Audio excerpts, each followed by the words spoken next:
So I just want to get a sort of a feel for the people in the room. Can you put your hand up if you work in an agency, marketing agency, advertising agency, something like that? Okay, and can I put your hands down? Can I get a feel for how many people work sort of client side? How many people would be on the client side? And how many people don't fit into either of those categories? Okay, interesting, cool. Well, hopefully there's something in this for you guys. So what I'm going to talk about today is, I guess some trends that I've noticed over my career and the impact that's had on the agency model and the way agencies relate to client businesses. And the trends I'm going to talk about are things that are happening right now. So this isn't a Jetsons presentation about what we're going to be like in the future and how we're going to have hover cars. This is a presentation about what's going on right now around the world. And, William Gibson says the future's already here, it's just not evenly distributed. What we've got is we've got some bright lights, I guess, as to where the future is going to take us as agency businesses. I want to ask another question. Who can tell me what this is? Anyone? Just yell it out. Okay, and what's a Cannes Lion? Yep. Yep, it's the pinnacle advertising award in the world, given every year in Cannes, hence the name. And so this particular award is the Film Lion. So certainly when I was growing up, advertising was all about television, really. Television and radio and print and outdoor. And this is a Film Lion celebrating film production or ad production, really. Now, as a digital marketer, I know that advertising is more than just a 30-second ad. But this makes me think about the time in which agencies really came to be huge, powerful businesses and agency networks really developed. If we rewind the clock and we go back to the way all this began, maybe not the way it began. I'm going to anchor this conversation to a year, 1990. So before the internet, the advertising industry had reached a peak. The way the advertising industry worked at the time was we're going to take some messages, we're going to distill it down to its essence. We're going to buy media really, really efficiently across the world. We're going to treat the world as one market, and we're going to repeat our message ad nauseum across that market so that we get stuck in people's heads, and when they're at the store, they think of our brand. And so you had rise of things like the Coke versus Pepsi wars. Coke is it versus Pepsi, not sure. It was the age of reach and frequency, right? So we're going to reach as many people as we can, as often as we can.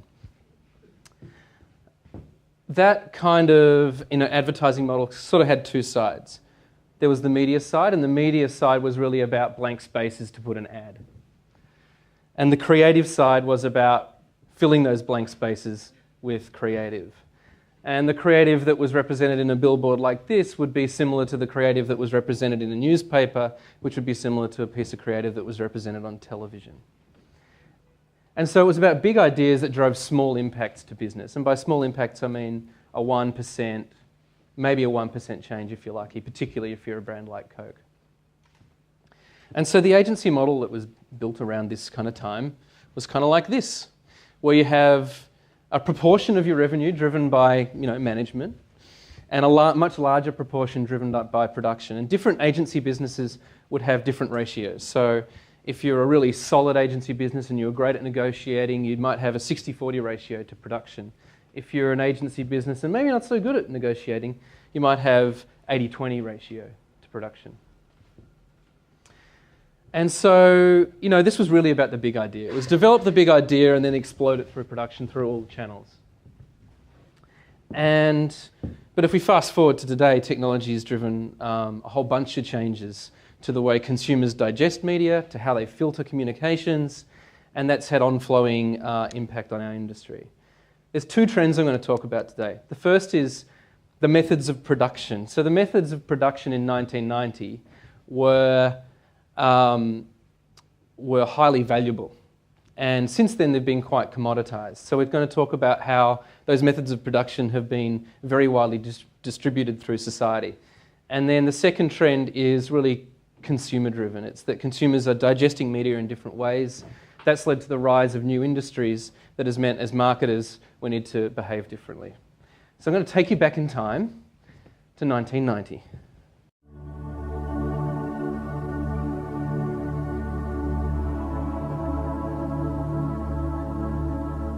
In 1981, Quantel sparked off a revolution. The new artistic freedoms it brought were eagerly seized on by a fast-growing band of graphic designers. The vehicle for this revolution was the Quantel paint box. The idea of painting with light had become a reality.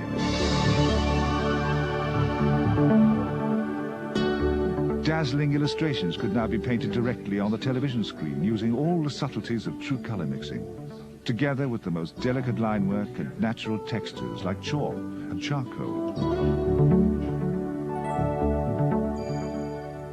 Artists were immediately impressed with the paintbox airbrush and how it faithfully interpreted every nuance, from the most extravagant sweep to the most intricate detail.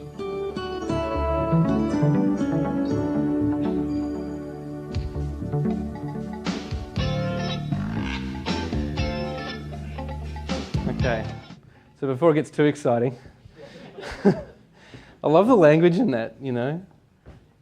It's amazing. So that was the Quantel paint box. It was launched in 1981, and that was an ad from 1990.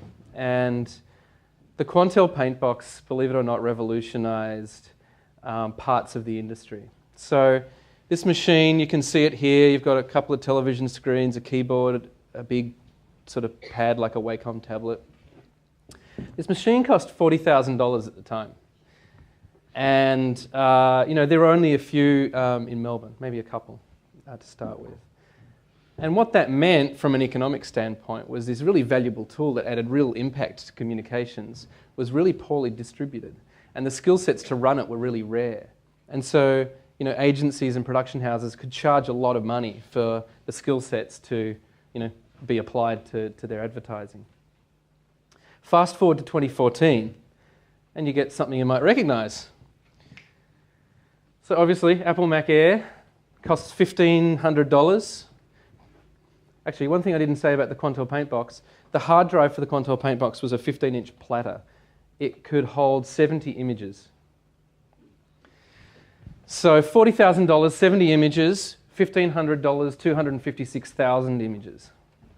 Just to give you an idea of the quantum change in our industry. And obviously, you know, pretty much everyone can afford this. They can afford the tools of production. The tools of production are much more widely distributed than they were in 1990. And that's had an on-flow impact to the way our business models as agency people work. So what was like this in 1990 starts to shrink. And so there's a challenge in how we deal with that. Before I get to how we deal with it, I want to talk about the second trend, which is this. This is from Gartner. By 2017, CMOs will spend more on IT than their counterparts CIOs. So 3 years away, marketing's becoming an IT discipline, or it is already an IT discipline. And if you think about the communications environment and the businesses that have been built around this, and we contrast to 1990, where we've already talked about reach and frequency and impact, and that's how advertising's done, that's how marketing's done. In 2014, it's getting pretty different because consumers are able to filter their messages a lot more effectively. So we get to a stage of right person, right message, right time, right channel. It's about targeted communications, about choosing the channel correctly, and doing that at a time where the consumer's ready to receive the message rather than when you're ready to send it. So in 2014, we've got a huge marketing technology industry that's been built around this. This is just an idea of how complex that environment is. It's worth about $1 trillion. There's about 1,000 organizations building marketing technology businesses around it. These guys aren't doing it for free. They're making a lot of money out of it. And they're making a lot of money because a lot of marketers globally are spending a lot of money on this stuff. And so you've got, you know, stuff that we'd be all more familiar with, like email marketing, stuff that we might be less familiar with, like business intelligence or data management platforms. It spans the gamut. And what I'm going to talk about today isn't really about the technology per se. It's about the behavior that the technology enables. And so Effectively, what this enables marketers to be is always on. So if your business has a website, you're always on. You're always in market, you're always marketing. If your business has a Facebook page, you're always on. So this is a concept that we should be familiar with. But these technologies are building and growing more and more every day, and they're connecting better every day. And we're able to take in data and turn that data into really impactful communications. So the way I talk about that is I talk about the marketing platform. And I'm going to just give you a sort of a very brief... Actually, I'll do this and then I'll go to that. So if you think about 1990 and you think about how marketing worked, we had a marketing calendar.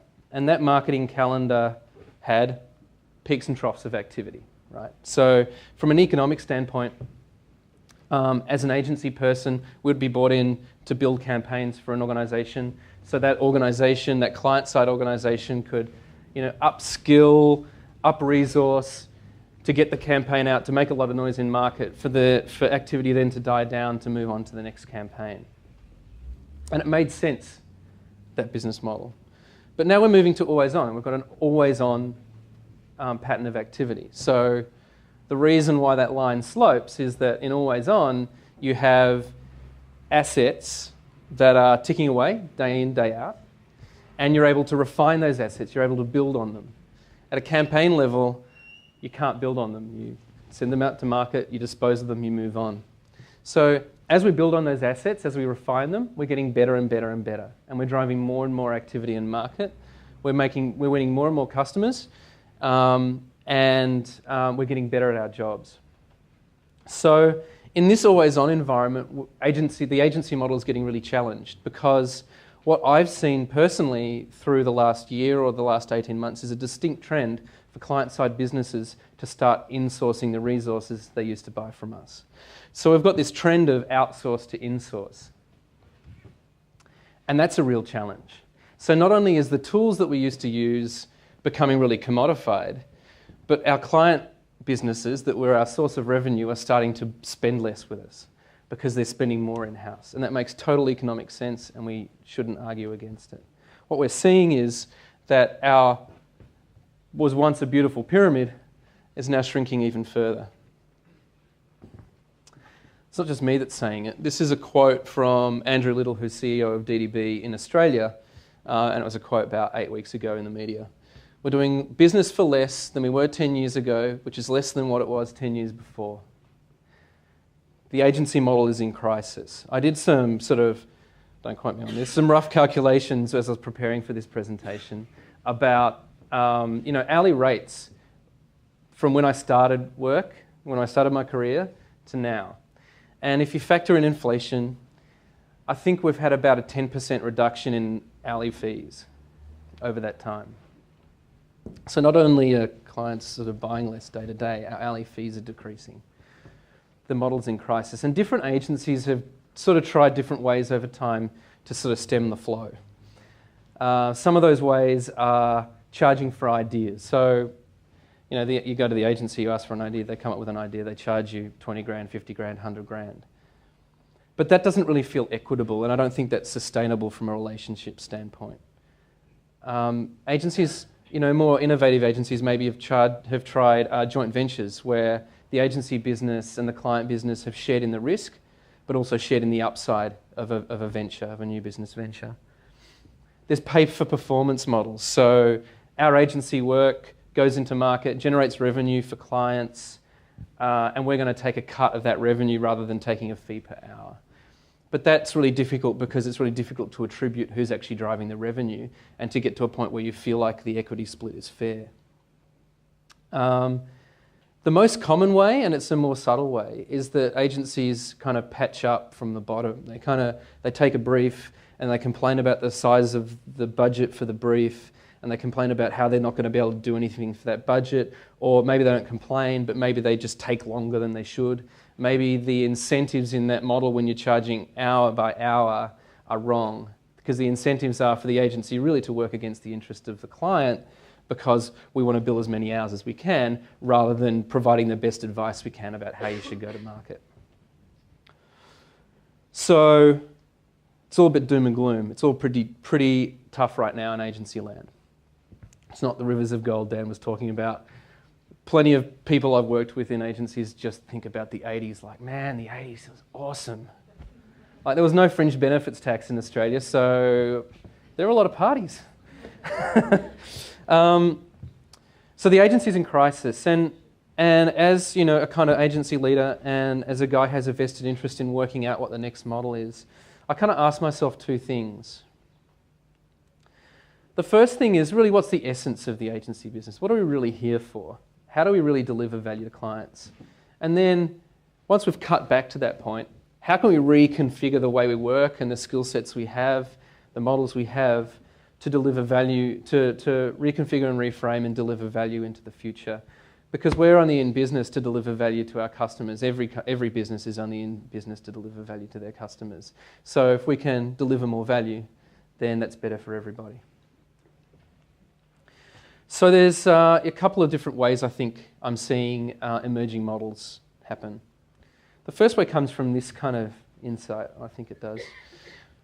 That agencies bring fresh eyes, broad experience to client business. So we come into a new business, we're not clouded by the normal limitations of the business, we're not clouded by the personality and the politics, and we come in and we can kind of look at it with fresh eyes. We also come in with a broad experience, so most agency people have experience across different categories. And so we can bring those experiences from other businesses to the table, and that results in new ideas. So we can approach business problems in different ways than they've been approached before. I call that creative consulting. And so I'm going to take you through an example of that. This is an example from overseas. So this is a bike seat. This is a Brooks of England bike seat. And these bike seats are apparently amazingly comfortable after you've used them for about 100 hours. It's made of leather, so after about 100 hours, the leather stretches and molds to your bum, or your bum molds to the seat. I'm not sure which way it goes. But, Brooks is an iconic company, and they produce an iconic seat. And so they approached an agency, an international agency called IDEO, to design, or to kind of work out how they're going to go into new markets. And the end result was this, which was the Cambion. Now, the Cambion is a bike seat that echoes the heritage of Brooks, but the seat is made of natural rubber with a vulcanized cotton top. And I believe it's much more comfortable. Mine's actually just been delivered today. So that's not the interesting thing. The interesting thing is the approach that they used. So if you sort of break down an agency and you think about the various people and departments and skill sets in an agency, they're kind of creative problem-solving houses. And so IDEO brought to the table a couple of different kind of methodologies that are pretty similar to the way agencies work, and a couple of different methodologies that are a bit different to the way agencies work. So the first sort of methodology is market insights. They went out and they spoke to riders. They spoke to frequent riders. They spoke to infrequent riders. They found out what they like, don't like about bike seats and bike equipment. And then they took those market insights and they went through a process of ideation. Ideation is just a fancy word for coming up with ideas, brainstorming. So they went through ideation and they came up with some ideas. One of the ideas, obviously, was the bike seat.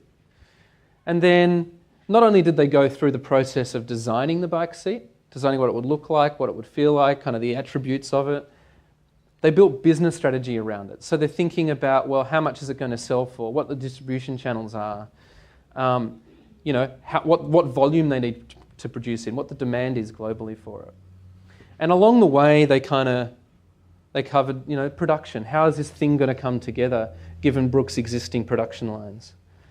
User experience is obviously an important thing, and particularly for a highly designed brand like Brooks, they need to think about the packaging and how the packaging is going to open and how it's going to be fitted to the seat and what the first riding experience is like and how to adjust it and those kinds of things. All of that is pretty understandable to me. The really interesting thing to me about this project is this next thing, which is co-creation. So in the traditional agency model, the client briefs, gives the agency a challenge, the agency goes off, works in a back room, comes up with an idea, fronts up to the client, presents that idea or maybe a few ideas and has to sell it in.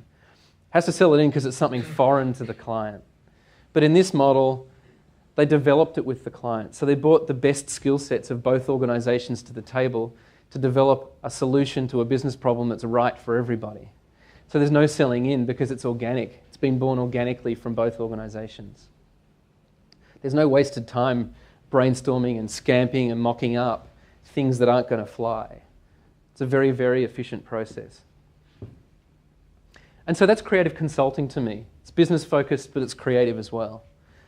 The next trend I'm seeing, and this is, I guess, more of an emerging trend than the creative consulting trend where there's already established companies doing it. This is around platforms and enablement. And if you think about digital agencies, for as long as digital agencies have existed, one of our bread and butter products was websites. And as agencies, we're used to building websites and handing them to a client to manage long term. So what this really is an extension on that. If building a website and handing it to a client is enabling a client to communicate online, then platforms and enablement is about expanding that. So I'm going to talk about what a platform is to me. So every business, I would say, has a website, and usually those websites are supported by a content management system, a CMS. And maybe alongside that, you might have a CRM system, or you might have an email system, or you might have a social presence or a Twitter presence, something like that. You might have a social management platform that manages all of that. But to really make those things live and breathe, you need to ingest something into them. You need to ingest data into them. So you'll need to load your website with content, or you need to load your email system with content.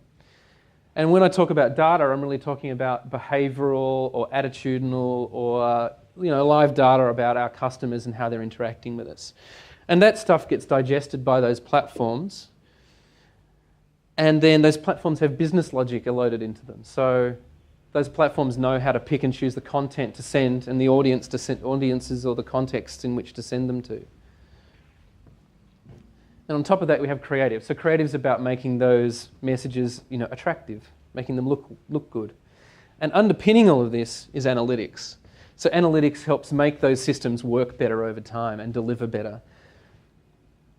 Now, to give you an idea of the size of this, the importance of this, Telstra just recently announced they're spending 20% of their advertising and marketing budget on marketing automation or one-to-one platforms. That equates to, in my estimation, about $60 million in a year. This is a huge thing. And it's a huge thing because it improves the customer experience, but it's also a huge thing because it improves business. It drives business harder. So how would that work? So we're talking about, the agency model and how that would work. That would work in not a dissimilar way to the way things are working now. There would still be innovation and co-creation. Co-creation is really important, as I've just said, and innovation because we're cutting a new path. Technical and creative development still needs to happen. So we need to take those platforms, we need to stitch them together. But it's not just about the technology, it's about how we design the technology to serve the needs of the business and the needs of the audience. And then at the end of the day, we've got to give birth to this thing that we've developed. And so it's about training and enablement of client-side people to use these platforms to the best of their capability. And so, that's the kind of platforms and enablement picture from an agency standpoint. When I talked about, always on versus campaign and imagining that we've kind of got rid of campaigns and we've just got stuff that's happening in market all the time, I didn't quite give you the right picture because yes, performance is improving all the time and our volume of communications is growing because we're building on our strategic assets that we've created. But there's also kind of some heavy lifting to do. So there's heavy lifting at certain periods. And so you might imagine that this is the first project an organisation has done. There's a lot of heavy lifting, a lot of kind of organisational change and a lot of technical stuff that's going on. But then the platform's handed back to the customer. And then another part of the business, because they've seen, the awesome success that the first part of the business has had, another part of the business needs some work done. So there's some more heavy lifting. But basically that's the pattern that's going to happen in the future. So, I guess the key thing for me is that as an agency person, we need to think about that handing over as a moment of success rather than a moment of failure. At the moment when we hand a website over, it's like, oh, put all this love into it, put all this energy into it, and we're handing it over, and it feels like we're losing something. But we should feel like we're gaining something, because that's what we should be there for. We should be there for making client businesses stronger by enabling and by building platforms for them. And so, if you're sort of an agency person, if you're a client person, what does this mean? I want to give you some takeaways because this has been quite a theoretical presentation. So I guess the first one is be open to possibilities. As a client, you should be expecting that your agency wants to be involved in more parts of your business than it's currently involved in. And the agency methodology, the way we develop human insight and the way we creatively solve problems can be used in all sorts of parts of the business. In my career, I've worked on logistics projects, I've worked on HR projects, I've worked on advertising projects, but I've also worked on, marketing projects and customer service projects and service delivery projects, product development projects. Those skills are very transferable, and you should be demanding that your agency works across those things because they can solve problems that are equally important in those other areas of business. But on the flip side, if you're an agency person, or as agency people, we need to be better at doing good business. We need to be better at understanding the drivers of business, how businesses make money, where profit lies. Forecasting prior to doing any work, how we're going to drive that business forward. And then at the end of doing some work, proving that we've driven business for the client. Together we're stronger. So the last thing I want to give you is, for whether you're a client or an agency person, is to think long term. Creative consulting and innovation and platform development don't happen overnight. And they're going to require you to be a little bit prosaic and a little bit long term in your relationship building and your expectation setting, I guess.